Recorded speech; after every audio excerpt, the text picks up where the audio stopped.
right, hello and welcome back to 10 Minutes of Astrology. My name is Shay, your favorite astrologer on the internet, and today we are going to be talking about Venus in Sagittarius from 2028 into 2029. We're going to get started. Remember to check my housekeeping in the comments and press the buttons. Thank you. Okay. So, we're first going to talk about the planet, then we're going to talk about what sign it's in, very briefly, because I give like the shortest informational ever to keep this. Yeah, you know what I'm doing. And then we're going to talk about the aspects of the other planets and the other signs, and I'm also going to tell you that if you check the housekeeping in the comments, you will find a link to my astrology predictions playlist where I have all of my videos predicting the future in as best order as I could make it. And some of these planets and these signs I've already made videos for. So if you go check those out, you'll have more information, obviously. Now, Venus is the planet of love and relationships. Sagittarius is all about freedom, philosophy, higher education. It is the luckiest sign in the zodiac. All they have to do is just buy a lottery ticket and forget about it, and it was the winner. Like, they are that type of luck. They don't care. They move forward. They are about the arrows of truth. So their symbol is of an arrow because it's meant to be the arrows of truth. They'll just pop off in any direction. They're just going to be honest and straightforward, sometimes to a fault, because some people can't handle that. It's not about what you say, it's how you say it sometimes. And they don't care because it's the truth. What did you want from them? They're speaking up. They're telling you like it is. That's what you should be asking for. No sugarcoating. So we are going to talk about the first aspect it makes, which is an inconjunct to Chiron and Saturn in Taurus. They are retrograde at this time. This is at approximately 4 degrees around December 18th, 2028. Yes, I'm trying to be more mindful of giving you dates now because I have been getting asked when specifically are these things going to happen. So my apologies for not doing that in the past. I am working on that moving forward.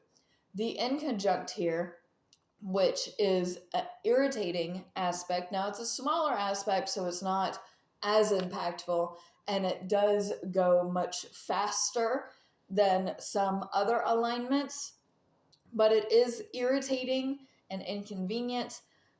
Chiron is the wounded healer of the zodiac. I have a Chiron in Taurus video. I have a Saturn in Taurus video if you want to go check that out.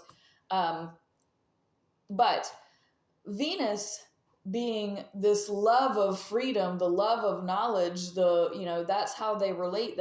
You have to keep them occupied in order for them to stay around, because at any moment they can get distracted and leave, and you have to keep their attention, which is ADHD all over the place. And if you can't keep them entertained, they're going to move on. And here, the inconjunct to anything in Taurus, well, Taurus wants to stay put. It doesn't want to go anywhere. It values comfort. It is not about movement like Sagittarius is. And that's where the inconjunct lies here is, are you just trying to sit at home and be comfortable and heal in your own little space? And, you feel right here. And this is where Tauruses get stuck, because Venus in Sagittarius is saying, well, for the love of freedom, for the love of movement, for the love of travel, I'm going to leave. And these don't align, because you have one on the one side where it's comfortable. I want to stay here. This is practical. This is safe. This is secure. And on the other side, they're going, screw all that. I'm going to travel the world, make millions doing it, and then lose it all because I felt like it. So that's, navigate that the best you will, because our relationships are going, I'm not going to say that they're going to suffer during this, but when you interact in your relationships. It's more about movement and going to do things with people. And the other side to this is maybe you just don't want to, you just don't feel like it, you're just doing it to be social, because Sagittarius is one of the more social signs and Taurus is not their homebody. All the same, it could be like people are trying to drag you out and you're just not about it. You just don't want to go out anymore. You don't want to do it. You just want to be comfortable at home, and that should be fine. So that's a clash there. We have a trine then to Neptune in Aries at approximately 6 degrees. This 6 degree mark has been very imperative over several months now. So again, we're back here at the 6 degree mark. And we are trying this time, which is a beautiful aspect. So our relationships, especially with our spirit, our God, our creator, whatever you feel like calling it, is in a good alignment, because you're relating to what makes you feel good and what you're happy with and what you want to act on and what makes you feel most free. And you are healing kind of this spiritual wound that, you know, you shouldn't have been taking so seriously, because Sagittarius is the jokester of the zodiac. They're about laughter. They're alive just to be alive and have fun. Like, they don't take this life seriously. They don't take their relationships. They don't take anything seriously. They are here to have fun. And Neptune in Aries is this spiritual self that's on fire, and just, it's beautiful to see your relationship with you or your God, and God's relationship with you in return is like this beautiful, carefree, like, I am alive in spirit and spirit is alive within me. And I don't have to go anywhere. I don't have to be with anyone to feel this. I can feel this right here, right now. You can feel this right here, right now. And you don't have to go anywhere. You don't have to have anybody for that. And that's a freaking miracle at this point, because you've been relying on yourself anyway. And so if it takes you to feel this way, then you are going to feel this way despite what anybody else is doing. And the confidence here, the fact that you have stood on fact and be like, look, this feels great. I'm good. I don't need all the, even though Sagittarius can be one of the stir the drama, stir the pot people, because they just like to have fun and don't take the aftermath of it seriously sometimes. So, but yes, this is a really good alignment. I like this. We have a sextile then as well to Pluto and Aquarius, which is friendships and travel, especially more information may be coming to light about aliens or international or maybe not interdimensional travel, but interspatial travel. We could be learning a lot more here, because again, Sagittarius is about higher learning. So our relationships may be learning and may be growing.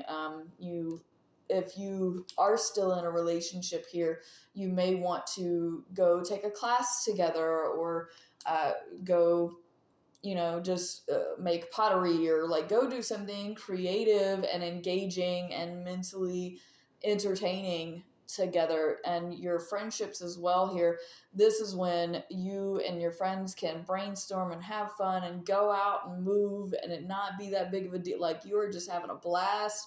The transformations in your life, the relationships in your life are just free. They're fun. They're engaging. They're mentally exciting. And this is fantastic. We have Mars then goes into Libra approximately December 23rd, 2028. And then Venus opposites Uranus retrograde in Gemini at approximately 11 degrees. Oppositions are one of the times that you feel things the most. And this is also when you make your big decisions. This is a very not a very big decision, but it is a big decision, especially when it comes to your creative nature and your own duality and the freedom and kind of how much rope you have in your relationships to come and go as you please. And Uranus is chaos, and in Gemini, it is chaos and the duality.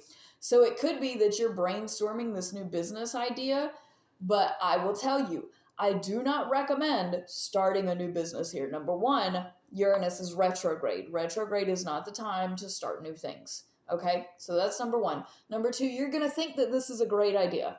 You're going to think that this is phenomenal and brilliant. You could accidentally go broke doing this. And you may be like, I understand all of the, and this is a really big risk. This is a really big thing that you have that you've idealized, that you've created, because Gemini is absolutely creativity and communication, and and Sagittarius has a whole lot of stuff going on too. And you're going to think, oh, this is going to free me up. Starting a business is going to keep you in that, but you're not going to have the freedom that you think you're going to have. But okay, sure. And especially when it comes to technology, so this may be like a tech idea or just something wild and crazy that's never been done before, whatever. And it is a risk. Now, you can absolutely take that risk and it go well, because Gemini is duality. It can go good or it can go bad. I am predominantly Capricorn, so I am the play it safe type, but fire and air people, especially Sagittarius, may have more luck here because they're the luckiest sign.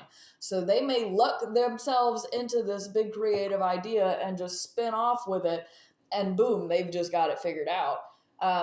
For other people, especially earth people, this big idea is snake oil salesman. So just whatever big creative new scale thing, like, yes, it may be a worthy, but don't put everything you have into this. Please, I beg of you, because Uranus is this planet of chaos, and yes, it's creative, and yes, it's electric, and it's engaging, and it especially rules technology. And like, I get it. It's very exciting. I am skeptical, but I'm a natural skeptic. So this is at 11 degrees, which is a beautiful degree. It's the day before Christmas as well. So it could be that you have like a new idea of how to do Christmas different. Like if it's something small like that, sure. Have fun, have a blast. It's going to be weird, but okay. But like me, make your decision wisely. Sagittarius needs to use all of the information that it has. Gemini needs to use all the information it has. Please don't. This is a time where you would jump to conclusions and jump to decisions and like just rush right into it. I don't know that that's the right response. Do what you will. I personally am going to question all of this heavily several times over before making a decision. And you're going to feel pressured and rushed to make a decision here as well, because Gemini is quick movement, Sagittarius is about movement, Venus is a fast moving, but so like you may feel compelled, Venus is love and relationships and the heart, so they may be pulling on your heartstrings. You got to do it now. You got to act like. I question. Especially Gemini. I don't trust the Gemini. I trust Sagittarius, though. I don't like them, but I trust them because they're very real. My kitty cat's making all the noises. You making noises? You gonna tell us more about it?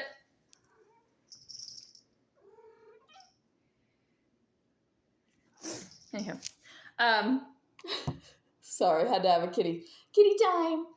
She's so pretty. Okay. We're going to move on to this next alignment, which is a sextile to Jupiter in Libra at 25 degrees on the 4th of January, 2029.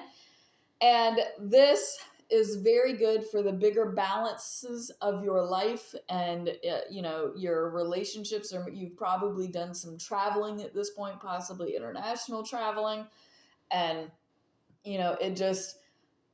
the bigger things that are coming into balance and all working themselves out, meeting this thrill and rush of potentially new love, or like you've found this new thing, this new hobby, this new way of being that you've just fallen in love with, and it's romantic and it's harmonizing and it's balancing and it's exciting, like all of these beautiful, wonderful, big, deeply emotional things that just completely free you up. Like this is a gorgeous alignment, especially at 25 degrees where we're towards the end. We've learned a lot. We've felt a lot. We understand a lot more. This is completely opening our minds to new possibilities and new pieces of information that we've never experienced before. This is enlightening and it's easy. This is easy, especially for fire and air people. This is brilliant. For water people, I'm going to say that this is going to be harmful. And this is going to be a really big kind of heartache because you don't feel as like you're watching all of these other people be free and be open and be breezy and just go through life, and you are waiting in your emotions, possibly from the past especially. I don't want you to do now. Scorpios are going to have an easier time because they're in between all of this. They're kind of smushed and hugged inside of all this, so they're okay. Pisces and Cancer, just so you know. And then Venus goes into Capricorn approximately January 8th, 2029. Thank you so much for watching. Peace out, fam. All the love. Press the buttons. Thank you.